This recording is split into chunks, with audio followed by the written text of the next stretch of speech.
Hi hello ಎಲ್ರಿಗೂ ನಮಸ್ಕಾರ. Welcome back to my channel. ತುಂಬ ದಿನ ಆಗಿತ್ತು ಅಂತಲೇ ಹೇಳ್ಬೋದು ಒಂದು ವ್ಲಾಗ್ ಹಾಕಿ. ಅಪ್ ಟು 12 ಡೇಸ್ ಆಗಿದೆ ಯಾವುದೇ ರೀತಿ ವ್ಲಾಗ್ ಹಾಕೋಕ್ಕೆ ಟೈಮ್ ಸಿಗ್ತಾ ಇರಲಿಲ್ಲ. ಸೊ ಹಾಗಾಗಿ ಇವತ್ತೊಂದು ಪುಟ್ಟ ವ್ಲಾಗ್ ಹಾಕೋಣ ಅಂತ ಅಂದ್ಕೊಂಡು ಈ ವ್ಲಾಗ್ ಬಂದುಬಿಟ್ಟು ನನಗೆ ಒಂದು ಸಿಂಪಲ್ ಮೇಕಪ್ ಲುಕ್ ಕೇಳಿದ್ರು. ಸೊ ಆ ಆರ್ಡರ್ಗೆ ಹೋಗೋ ದಿನದ್ದಾಗಿತ್ತು. ಸೊ ಬೆಳಗ್ಗೆನೇ ಬೇಗ ಎದ್ದು ಟಿಫನ್ಗೆಲ್ಲ ರೆಡಿ ಮಾಡಿಕೊಂಡು ಪಾಪುಗೆಲ್ಲ ಸ್ನಾನ ಮಾಡಿಸಿ ಅವನಿಗೆ ಬಟ್ಟೆ ಎಲ್ಲ ಹಾಕಿಬಿಟ್ಟು ಫುಲ್ಲು ಬೇಗನೆ ಮನೆಯೆಲ್ಲ ಕ್ಲೀನ್ ಮಾಡಿಕೊಂಡು ಅವನು ಎದ್ದೇಳೋ ಅಷ್ಟರಲ್ಲಿ ಎಲ್ಲ ಕೆಲಸನೂ ಮುಗಿಸ್ಕೊಂಡು ನಾನು ಪೂಜೆ ಎಲ್ಲ ಮಾಡಿಬಿಟ್ಟು ಇವಾಗ ನಾನು ಆಲ್ಮೋಸ್ಟ್ ರೆಡಿ ಆಗಿದ್ದೆ. ಇವತ್ತು ತಿಂಡಿಗೆ ನಾನು ಬೇಗ ಹೋಗಬೇಕಿತ್ತು. ಲೊಕೇಶನ್ ಸ್ವಲ್ಪ ತುಂಬ ದೂರ ಇಲ್ಲ, ಬಟ್ 1-2 ಅವರ್ಸ್ ಜರ್ನಿ ಅಂತೂ ಇದ್ದೇ ಇತ್ತು. ಸೊ ಹಾಗಾಗಿ ನಾನು 9 ಓ ಕ್ಲಾಕಿಗೆ ಬೇಗ ಹೊರಡಬೇಕು, ಮನೆ ಬಿಡಬೇಕು ಅಂದ್ಕೊಂಡು ಬೇಗನೆ ಕೆಲಸ ಮಾಡಿಕೊಂಡು ಚಪಾತಿ ಹಿಟ್ಟನ್ನ ನಾನು ಸ್ನಾನಕ್ಕೆ ಹೋಗೋಕ್ಕಿಂತ ಮುಂಚೆನೇ ಫುಲ್ ನೀಟಾಗಿ ಕಲಸಿ ಇಟ್ಕೊಂಡೋಗಿದೆ. ಸೊ ನಂತರ ಸ್ನಾನ ಎಲ್ಲ ಆಗಿ ಪೂಜೆ ಎಲ್ಲ ಮಾಡಾದಮೇಲೆ ಇವಾಗ ಚಪಾತಿನ ಲಟ್ಟಿಸ್ಕೊತಾ ಇದ್ದೆ. ಬಾಕ್ಸಿಗೂ ತೊಗೊಂಡು ಹೋಗೋಣ, ಇನ್ ಕೇಸ್ ಆದರೆ ಬೇಗ ಟೈಮ್ ಇದ್ದರೆ ತಿನ್ಕೊಂಡು ಹೋಗೋಣ ಅಂತ ಚಪಾತಿ ಹರ್ಕೊಳ್ತಾ ಇದ್ದೆ. ಆ್ಯಂಡ್ ಅವತ್ತು ನಾನು ಹಾಗೆ ಹೋಗುವಾಗ ಬಸ್ಸಲ್ಲಿ ಸ್ವಲ್ಪ ಆಗುತ್ತೆ ಅಂತ ಬಾಕ್ಸ್ಗೆ ಆ್ಯಪಲ್ನೂ ಸಹ ಕಟ್ ಮಾಡಿ ಇಟ್ಕೊಂಡು ಹೋಗಿದ್ದೆ. ಬೇಗ ಚಪಾತಿ ಈ ಥರದ್ದೆಲ್ಲ ತಿಂಡಿ ಆದರೆ ಮಾರ್ನಿಂಗ್ ಬೇಗ ಆಗುತ್ತೆ. ಆ್ಯಂಡ್ ಲೋಹಿತ್ ಅವರು ಸಹ ಇರಲಿಲ್ಲ, ಅವ್ರಿಗೂ ಆರ್ಡರ್ಸ್ ಇತ್ತು ಅಂತ ಬ್ಯಾಂಗ್ಳೂರು ಹೋಗಿದ್ರು. ನಾನು ಪಾಪು ಇಬ್ಬರೇ ಇದ್ವಿ ಮನೇಲಿ. ಆ್ಯಂಡ್ ಅವತ್ತು ಬೇಗನೆ ಎಲ್ಲ ಇದ್ದು ಕೆಲಸ ಮಾಡ್ಕೊಂಡಿದ್ನಲ್ಲ, ಸೊ ಹಾಗಾಗಿ ಒಂಥರ ಆರಾಮ್ ಅನ್ನಿಸ್ತು. ನಾನು 9 ಗಂಟೆಗೆ ಮನೆ ಬಿಟ್ಟಿದ್ದೆ. ಸೊ ಲೊಕೇಶನ್ ರೀಚ್ ಆದಾಗ 11 ಓ ಕ್ಲಾಕ್ ಆಗಿತ್ತು. ಆ್ಯಂಡ್ ತುಂಬ ಚೆನ್ನಾಗಿ ಬಂದಿತ್ತು ಮೇಕಪ್. ನಾನು ಲಾಸ್ಟಲ್ಲಿ ತೋರಿಸ್ತೀನಿ ಬೇಕಾದರೆ ನೋಡಿ. ಆ್ಯಂಡ್ ನಿಮಗೂ ಯಾರಿಗಾದರೂ ಮೇಕಪ್ದು ಎಂಕ್ವೈರಿ ಇದ್ದರೆ ನನ್ನ ಇನ್ಸ್ಟಾ ಪೇಜ್ನ ನಾನು ಮೆನ್ಷನ್ ಮಾಡಿರ್ತೀನಿ. ಸೊ ನೀವು ಕಾಂಟ್ಯಾಕ್ಟ್ ಮಾಡ್ಬೋದು, DM ಮಾಡ್ಬೋದು, ಅಥವಾ ನನಗೆ ಡೈರೆಕ್ಟಾಗಿ ಕಾಲ್ ಮಾಡ್ಬೋದು. ನಿಮಗೆ ಯಾವುದೇ ರೀತಿ ಪ್ಯಾಕೇಜ್ ಬೇಕು ಆ್ಯಂಡ್ ಯಾವ ರೀತಿ ಎಲ್ಲ ಇರುತ್ತೆ ಮೇಕಪ್ದು ಡೀಟೇಲ್ಸ್ ನಾನು ಖಂಡಿತವಾಗ್ಲೂ ವಿತ್ ನಿಮ್ಮ ಬಜೆಟ್ಗೆ ಅಥವಾ ನನ್ನ ಪ್ರೈಸ್ ಏನಿದೆ, ಯಾವ ರೀತಿ ಮೇಕಪ್ಗೆ ಯಾವ ರೀತಿ ಎಷ್ಟು ಚಾರ್ಜ್ ಮಾಡ್ತೀವಿ ಅಂತಲೂ ಸಹ ನಾನು ತಿಳಿಸ್ಕೊಡ್ತೀನಿ. ಬೇಕಾದರೆ ನೀವು ನನಗೆ DM ಮಾಡಿ ಅಥವಾ ಕಾಂಟ್ಯಾಕ್ಟ್ ಮಾಡಿ. ಆ್ಯಕ್ಚುಲಿ ನನಗೆ ಮಡ್ರಾಸ್ ಆಗಿಬಿಟ್ಟಿತ್ತು ಅವತ್ತು, ಒಂದು 4 ಡೇಸ್ ಆಗಿತ್ತು. ಹತ್ತತ್ರ ಸ್ವಲ್ಪ ಆಲ್ಮೋಸ್ಟ್ ಹೋಗೋ ಥರ ಇತ್ತು. ಎಷ್ಟು ಕಷ್ಟ ಆಗ್ತಿತ್ತು ಅಂದರೆ ನಿಜವಾಗ್ಲೂ ಫಸ್ಟ್ ಟೈಮ್ ನನಗೆ ಆದಿತ್ಯ ಐ ಇನ್ಫೆಕ್ಷನ್ ಆಗಿದ್ದು.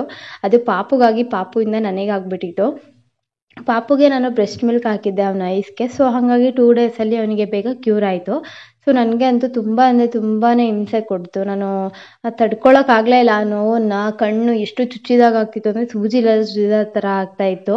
ಆಲ್ಮೋಸ್ಟ್ ಅದು ಒಂದು 4 ಡೇಸ್ ಆದಮೇಲೆ ನಂಗೆ ಸ್ವಲ್ಪ ಕಮ್ಮಿ ಆಗಿದ್ದು. ಸೊ ಹಾಗಾಗಿ ನಾನು ಬೇಡ, ತುಂಬ ರಿಸ್ಕ್ ಆಗೋದು, ನನಗೂ ಫಸ್ಟ್ ಟೈಮ್ ಅಲ್ಲ. ಸೊ ಹಾಗಾಗಿ ನಂಗೆ ಪೇಯ್ನ್ ತಡ್ಕೊಳಕ್ಕಾಗಲಿಲ್ಲ ಅಂತ ಹೋಗಿ ಲೋಹಿತ್ ಅವರು ಇದ್ರಲ್ಲ ಆದರೂ 2 ಡೇಸ್ ಬ್ಯಾಕಲ್ಲಿ, ಸೊ ನಾನು ಹಾಸ್ಪಿಟಲ್ಗೂ ಹೋಗಿ ಬಂದೆ. ಡ್ರಾಪ್ಸ್ ಎಲ್ಲ ಕೊಟ್ಟಿದ್ದರು, ಅದನ್ನ ಹಾಕೊಂಡ್ಮೇಲೆ ಸ್ವಲ್ಪ ಕ್ಯೂರ್ ಆಗಿತ್ತು. ನಿಜವಾಗ್ಲೂ ಅದು ಯಾವ ರೀತಿ ಅಂತಂದರೆ ತುಂಬ ಪ್ರಾಬ್ಲಮ್ ಕೊಡುತ್ತೆ. ಆಗಿರೋರಿಗೆ ಗೊತ್ತಿರುತ್ತೆ. ನಿಜವಾಗ್ಲೂ ನಾವು ಹೇಳ್ತೀವಲ್ಲ, ಕಣ್ಣನ್ನೆಲ್ಲ ಉಜ್ಕೊಬೇಡಿ, ಕೈ ಎಲ್ಲ ಜಾಸ್ತಿ ಟಚ್ ಮಾಡ್ಕೋಬೇಡಿ ಅಂತ. ಬಟ್ ನಮಗಾದಾಗ ಅದು ನಾವು ಫೀಲ್ ಮಾಡ್ತೀವಲ್ಲ, ನಮ್ಗೆ ಹೆಂಗಾಗುತ್ತೆ ಆವಾಗಲೇ ಆದರೂ ಕಷ್ಟ ಗೊತ್ತಾಗೋದು. ನನಗೂ ನೋಡಿ ಕಣ್ಣು ತುಂಬ ಸಣ್ಣ ಆದಂಗೆ ಆಗಿಬಿಟ್ಟಿತ್ತು, ಲೆಫ್ಟ್ ಸೈಡ್ ಆಗಿಬಿಟ್ಟಿತ್ತು. ಸೊ ನಾನು ಡ್ರಾಪ್ಸ್ನ ರೈಟ್ ಸೈಡ್ಗೂ ಹಾಕ್ಕೊಂಡಿದ್ದೆ. ಆ್ಯಂಡ್ ನೀವು ಡ್ರಾಪ್ಸ್ ಎಲ್ಲ ಯೂಸ್ ಮಾಡುವಾಗ ನಿಮ್ಮ ಕಣ್ಣಿಗೆ ತಾಕೋ ಥರ ಯೂಸ್ ಮಾಡ್ಕೊಬೇಡಿ. ಬಿಕಾಸ್ ಅದು ಇನ್ಫೆಕ್ಷನ್ ಇನ್ನೊಂದು ಐಸ್ಗೂ ಹಾಕ್ಕೊಂಡ್ರೆ ಅದು ಬೇಗ ಟ್ರಾನ್ಸ್ಫರ್ ಆಗೋ ಥರ ಇರುತ್ತೆ. ಸೊ ನನಗೂ ಕಣ್ಣು ಬಿಡೋಕ್ಕಾಗ್ತಾ ಇರಲಿಲ್ಲ, ಆ ರೀತಿ ಆಗ್ತಾಯಿತ್ತು. ಥ್ಯಾಂಕ್ ಗಾಡ್ ಮೇಕಪ್ ಮಾಡುವಾಗ ಎಲ್ಲನೂ ಅಷ್ಟು ಹಿಂಸೆ ಆಗಿಲ್ಲ. ಬಿಕಾಸ್ 4 ಡೇಸ್ ಆಗಿತ್ತು, ಅದು 1 ವೀಕ್ ತನಕನೂ ಇರುತ್ತಂತೆ. ಸೊ ಹಾಗಾಗಿ ನಾನು ಸ್ಪೆಕ್ಟ್ಸ್ನೂ ಸಹ ಎಕ್ಸ್ಟ್ರಾ ಯೂಸ್ ಮಾಡಿದೆ. ಮನೆಯಲ್ಲಿ ಪಾಪು ಎಲ್ಲ ಇರ್ತಾನೆ, ಯಾಕೆ ಒಬ್ಬರಿಂದ ಒಬ್ಬರಿಗೆ ಸ್ಪ್ರೆಡ್ ಆಗುತ್ತೆ ಅಂದ್ಕೊಂಡು. ಆ್ಯಕ್ಚುಲಿ ಪಾಪುವಿಂದ ನನಗೆ ಬಂದಿದ್ದೆ ನೋಡಿ. ನಾನು ಸ್ಪೆಕ್ಟ್ನೂ ಸಹ ಹಾಕ್ಕೊಂಡು ಹೋಗಿದ್ದೆ. ಬಸ್ಸಲ್ಲಿ ಹೋಗಿದ್ದೆ ನಾನು. ಫಸ್ಟು ನಾನು ನಮ್ಮ ಅಣ್ಣನ ಹತ್ರ ಬೈಕಲ್ಲಿ ಡ್ರಾಪ್ ಮಾಡಿಸ್ಕೊಂಡು ಅಲ್ಲಿಂದ ಹಳೇಬೀಡಿಂದ ನಾನು ಬಸ್ಗೆ ಹೋಗಿದ್ದೆ. ಜಾವಗಲಿಂದ ಮುಂದೆ ಲೊಕೇಶನ್ ಇತ್ತು. ಸೊ ಫಸ್ಟ್ ಟೈಮು ಎಕ್ಸ್ಪೀರಿಯನ್ಸ್ ನಿಜವಾಗ್ಲೂ ತುಂಬ ಚೆನ್ನಾಗಿತ್ತು. ಬಟ್ ಎಲ್ಲಿ ಲೊಕೇಶನ್ನು ಮಿಸ್ ಆಗುತ್ತೋ ಅನ್ನೋದು ಭಯ ಆಯಿತು. ಬಿಕಾಸ್ ಒಂದೊಂದು ಸೈಡ್ ಬಸ್ ರೂಟ್ ನನಗೂ ಗೊತ್ತಿರಲ್ಲ, ಇನ್ನು ನಾನು ಜಾಸ್ತಿ ಓಡಾಡಿಲ್ವಲ್ಲ ಹಂಗಾಗಿ. ಆ್ಯಂಡ್ ಅಲ್ಲಿ ಹೋಗುವಾಗ ನನಗೆ ಫೇವ್ರೆಟ್ ದೇವರು ಅಂತಲೇ ಹೇಳ್ಬೋದು, ಜೇನುಕಲ್ ಸಿದ್ದೇಶ್ವರ ಸ್ವಾಮಿ ಅಂತ. ಆ ಒಂದು ದೇವ್ರದ್ದು ಪೋಸ್ಟರ್ ನೋಡಿ ಇನ್ನೂ ತುಂಬ ಖುಷಿ ಆಯಿತು. ಏನೋ ಒಂಥರ ದೇವ್ರದ್ದು ಬ್ಲೆಸ್ಸಿಂಗ್ ಸಿಕ್ಕಿದಾಗ ಫೀಲ್ ಆಯಿತು. ನಾನು ತುಂಬ ಜಾಸ್ತಿ ನಮ್ಮ ಮನೆ ದೇವ್ರು ಬಿಟ್ಟರೆ ಈ ದೇವ್ರನ್ನೇ ನಾನು ತುಂಬ ನೆನೆಯೋದು ಮನೇಲಿ. ಸೊ ಹಾಗಾಗಿ ಏನೋ ಒಂಥರ ಪಾಸಿಟಿವ್ ಎನರ್ಜಿ ಸಿಕ್ತು ಅಂತ ಹೇಳ್ಬೋದು.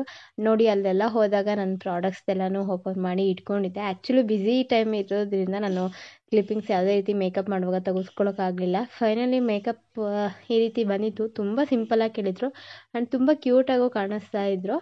ನಾನು ಲಾಸ್ಟಲ್ಲಿ ನಿಮಗೆ ಹಾಕ್ತೀನಿ ನೆಕ್ಸ್ಟ್ ಯಾವ ರೀತಿ ಮೇಕಪ್ ಮಾಡಿದ್ದೆ ಅನ್ನೋದನ್ನು. ಸ್ವಲ್ಪ ಶಾರ್ಟ್ ವಿಡಿಯೋ ತೊಗೊಂಡಿದ್ದೆ.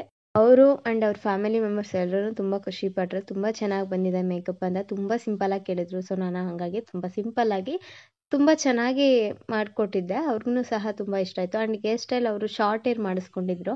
ಸೊ ಹಾಗಾಗಿ ಜಸ್ಟ್ ಕಲ್ಸ್ ಮಾಡಿಬಿಟ್ಟು ಫ್ರಂಟ್ ಸೈಡ್ ತೆಗೆದ್ಬಿಟ್ಟು ಹಂಗೇನೆ ಒಂದು ಎಕ್ಸ್ಟೆನ್ಷನ್ ಹಾಕ್ಕೊಂಡಿದ್ದೆ.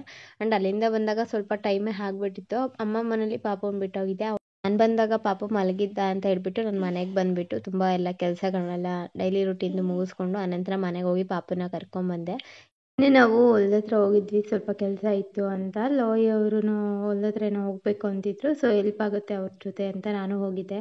ಆ್ಯಂಡ್ ನೋಡಿ ಸನ್ಸೆಟ್ ಆಲ್ರೆಡಿ ಆಗಿತ್ತು. ಆ್ಯಂಡ್ ರೋಡ್ ಸೈಡಲ್ಲಿ ಎಲ್ಲೋ ಕಲರ್ ಥರದ್ದು ಹೂವಿಂದು, ಅದ್ರ ನೇಮ್ ಗೊತ್ತಿಲ್ಲ, ಗಿಡಗಳದ್ದು ಏನೋ ಒಂಥರ ಫ್ಲವರ್ ಶೋಗೆ ಹೋಗಿದ್ದೀವೇನೋ ಅನ್ನೋ ರೀತಿ ಫೀಲ್ ಆಗ್ತಾ ಇತ್ತು. ನಾನು ತುಂಬ ಕತ್ಲೆ ಆದಂಗೆ ಆಗಿತ್ತು. ಆಲ್ಮೋಸ್ಟ್ 6:15 ಆಗಿತ್ತು. ಸೊ ಹಾಗಾಗಿ ಅಷ್ಟು ಚೆನ್ನಾಗಿ ಕಾಣಿಸ್ತಿಲ್ಲ. ಬಟ್ ಸನ್ ಸೆಟ್ ಆಗಿತ್ತಲ್ಲ, ಅದಂತೂ ಬ್ಯೂಟಿಫುಲ್ ಆಗಿತ್ತು ನೋಡೋದಕ್ಕೆ ವಾತಾವರಣ. ಆ್ಯಂಡ್ ಬರುವಾಗ ಅಲ್ಲಿ ನಾವು ಸ್ವೀಟ್ ಕಾರ್ನ್ ಅಂದರೆ ಜೋಳ ತುಂಬ ನನಗೆ ಫೇವ್ರೇಟ್. ಆ್ಯಕ್ಚುಲಿ ಈ ರೀತಿ ಎಣ್ಣೆಯಲ್ಲಿ ಹುರ್ಕೊಂಬಿಟ್ಟು ಕಾಳೆಲ್ಲ ನೀಟಾಗಿ ಬಿಡಿಸ್ಬಿಟ್ಟು ಎಣ್ಣೆ ಹಾಕಿ ಹುರ್ಕೊಂಡು ನಂತರ ಅದಕ್ಕೆ ಉಪ್ಪು ಖಾರ ಹಾಕ್ಕೊಂಡು ತಿಂದರೆ ಅಂತೂ ಸಖತ್ತಾಗಿರುತ್ತೆ, ಮಸ್ತಾಗಿ ಟೇಸ್ಟ್.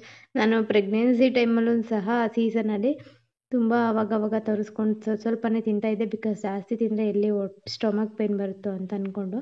ನನಗಂತೂ ತುಂಬ ಫೇವ್ರೇಟ್. ನೀವೂ ಯಾರಾದರೂ ನಿಮ್ಮ ಹೊಲ್ದ ಹತ್ರ ಈ ರೀತಿ ಸ್ವೀಟ್ ಕಾರ್ನ್ ಎಲ್ಲ ಹಾಕಿರ್ತೀರಲ್ವ, ಸೊ ಅವಾಗ ತೊಗೊಂಬಂದು ಈ ರೀತಿ ಕಾಳನ್ನ ಬಿಡಿಸ್ಕೊಂಡು ಸ್ವಲ್ಪ ಎಣ್ಣೆನ ಆಯಿಲ್ನ ಹಾಕ್ಕೊಂಡು ನೀಟಾಗಿ ಫ್ರೈ ಆಗೋ ತನಕ ಫ್ರೈ ಮಾಡ್ಕೊಳ್ಳಿ, ಮೀಡಿಯಮ್ ಫ್ಲೇಮ್ ಇಟ್ಕೊಂಡು. ಅದು ತುಂಬ ಟೇಸ್ಟಿಯಾಗಿರುತ್ತೆ. ನಂತರ ಅದಕ್ಕೆ ಸ್ವಲ್ಪ ಸಾಲ್ಟ್ ಮತ್ತು ಸ್ವಲ್ಪ ಖಾರದ ಪುಡಿ ಹಾಕ್ಕೊಂಡು, ಬೇಕಿದ್ದರೆ ಸ್ವಲ್ಪ ನೀವು ನಿಂಬೆಹಣ್ಣಿಂದು ರಸನೂ ಸಹ ಇದ್ದವ್ರು ಹಾಕ್ಕೊಬೋದು. ಸೊ ನಾನು ಮನೇಲಿ ಯಾವಾಗಲೂ ಜಾಸ್ತಿ ಉಪ್ಪು ಖಾರನೇ ಹಾಕ್ಕೊಂಡು ಫ್ರೈ ಚೆನ್ನಾಗಿ ಮಾಡಿಕೊಂಡು ತಿನ್ನೋದು. ಸೊ ನನಗಂತೂ ಈ ರೆಸಿಪಿ ತುಂಬಾ ಇಷ್ಟ. ನಾನು ಇವಾಗೆಲ್ಲೂ ಅಷ್ಟು ಹೊಲ್ದ ಹತ್ರ ಹೋಗಿರಲಿಲ್ಲ, ಸೊ ಹಂಗಾಗಿ ನಾನು ತೊಗೊಂಬಂದಿರಲಿಲ್ಲ. ಬಟ್ ಇವತ್ತು ಅಂದರೆ ಲೈಕ್ ನಿನ್ನೆ ಹೋಗಿದ್ವಿ. ಸೊ ತೊಗೊಂಬಂದು ಚೆನ್ನಾಗಿ ಬಿಡಿಸ್ಕೊಂಡು ನಾನಂತೂ ಸಿಕ್ಕಾಪಟ್ಟೆ ಇಷ್ಟಪಟ್ಟು ತಿಂತೀನಿ ಯಾವಾಗಲೂ ಸ್ವೀಟ್ ಕಾರ್ನ. ಆ್ಯಂಡ್ ಇದು ತುಂಬ ರಿಚ್ ಇರುತ್ತೆ, ಪ್ರೋಟೀನ್ಸ್ಗಳೆಲ್ಲನೂ ಸಹ. ನೀವೇನು ಈ ರೆಸಿಪಿನ ಒಂದ್ಸಲ ಟ್ರೈ ಮಾಡ್ಕೊಂಡು ನೋಡಿ, ತುಂಬ ಇಷ್ಟಪಡ್ತೀರಾ. ನಾನು ಜಾಸ್ತಿ ಬೇಯಿಸ್ಕೊಂಡು ತಿನ್ನೋದಕ್ಕಿಂತ ಈ ರೀತಿ ಹುರ್ಕೊಂಡೇ ತಿನ್ನೋದು. ಆ್ಯಂಡ್ ಅದು ಕಾಳು ಸ್ವಲ್ಪ ಪ್ರೆಸ್ ಮಾಡಿ ನೋಡಿದಾಗ ಸ್ವಲ್ಪ ಹಾಲು ಥರದ್ದು ಜಾಸ್ತಿ ಬರಬಾರ್ದು, ಬಿಕಾಸ್ ಬಿಡಿಸ್ಕೊಳಕ್ಕಾಗಲ್ಲ ಕಾಳನ್ನ. ಸೊ ಹಾಗಾಗಿ ನೀವು ಆದಷ್ಟು ನೋಡಿ ತೊಗೊಂಬನ್ನಿ. ತುಂಬ ಅದು ಎಳೆದು ಆಗಿರಬಾರ್ದು, ತುಂಬ ಒಣಗಿರೋ ಥರದ್ದು ಆಗಿರಬಾರ್ದು. ಒಂದು ಮೀಡಿಯಮ್ ಟೈಮಲ್ಲಿ ಬಿಟ್ಟಿರುತ್ತಲ್ಲ ಆ ರೀತಿದನ್ನು ತೊಗೊಂಬಂದರೆ ಈ ರೀತಿ ಟೇಸ್ಟಿಯಾಗಿರುವಂಥ ಸ್ವೀಟ್ ಕಾರ್ನ ನೀವು ಮನೇಲೇ ಮಾಡಿಕೊಂಡು ತುಂಬ ಎಂಜಾಯ್ ಮಾಡ್ಕೊಂಡು ತಿನ್ಬೋದು. ಸಂಜೆ ಕಾಫಿ ಜೊತೆ ಸ್ನ್ಯಾಕ್ಸ್ಗೆ ತುಂಬ ಚೆನ್ನಾಗಿರುತ್ತೆ ಅಂತ ಹೇಳ್ತಾ, ಇದಾಗಿತ್ತು ನನ್ನ ಒಂದು ಫಸ್ಟ್ ಡೇದು ಲೈಕ್ ಆಫ್ಟರ್ ಸರ್ಟಿಫಿಕೇಟ್ ಆದಮೇಲೆ ನನ್ನ ಒಂದು ಸಿಂಪಲ್ ಮೇಕಪ್ಗೆ ನಾನು ಆರ್ಡರ್ಗೆ ಹೋಗಿದ್ನಲ್ಲ ಅದ್ರದ್ದು ಬಗ್ಗೆ ಮತ್ತು ಈ ಒಂದು ಸ್ವೀಟ್ ಕಾರ್ನ್ ರೆಸಿಪಿ ಬಗ್ಗೆ. ಹೋಪ್ ನಿಮ್ಮೆಲ್ರಿಗೂ ಈ ಒಂದು ವ್ಲಾಗ್ ಇಷ್ಟ ಆಯಿತು ಅಂತ ಭಾವಿಸ್ತಾ, ಆದಷ್ಟು ಇನ್ನು ಮುಂದೆ ಸ್ವಲ್ಪ ರೆಗ್ಯುಲರಾಗಿ ವೀಡಿಯೋಸ್ ಮಾಡೋಕ್ಕೆ ಟ್ರೈ ಮಾಡ್ಕೊಂಡು ಹೋಗ್ತೀನಿ. ಪ್ರತಿ ಸಲ ಇದನ್ನೇ ಅಂದ್ಕೊಳ್ತೀನಿ ಆ್ಯಂಡ್ ಹೇಳ್ತೀನಿ. ಬಟ್ ನನಗೆ ರೆಗ್ಯುಲರಾಗಿ ಮಾಡೋಕ್ಕಾಗ್ತಾಯಿಲ್ಲ ವೀಡಿಯೋಸ್, ಬಿಕಾಸ್ ಪಾಪು ಇರ್ತಾನೆ. ಇವಾಗ ವರ್ಕ್ ಪ್ರೆಷರ್ ಇದೆ, ಸ್ವಲ್ಪ ಮನೆ ಕೆಲಸ ಆ್ಯಂಡ್ ಎಲ್ಲಾದರೂ ಕೆಲವೊಂದು ಆರ್ಡರ್ ಸಿಕ್ಕಿದಾಗೆಲ್ಲ ಹೋಗ್ತಾ ಇದ್ದೀನಿ. ಸೊ ಹಾಗಾಗಿ ಆ್ಯಂಡ್ ವಿಡಿಯೋ ಇಷ್ಟ ಆದರೆ ಲೈಕ್ ಮಾಡಿ, ಶೇರ್ ಮಾಡಿ, ಕಮೆಂಟ್ ಮಾಡ್ತಾಯಿರಿ. ತಪ್ಪದೆ ನನ್ನ ಚಾನಲ್ಗೆ ಯಾರೆಲ್ಲ ಇನ್ನೂ ಸಬ್ಸ್ಕ್ರೈಬ್ ಆಗಿ ಅಂತ ಹೇಳ್ತಾ ಈ ವ್ಲಾಗ್ನ ಇಲ್ಲಿಗೆ ಏನು ಮಾಡ್ತಾಯಿದ್ದೀನಿ. Lots of love. Thank you so much ಎಲ್ರಿಗೂ. ಟಾಟಾ, ಬಾಯ್.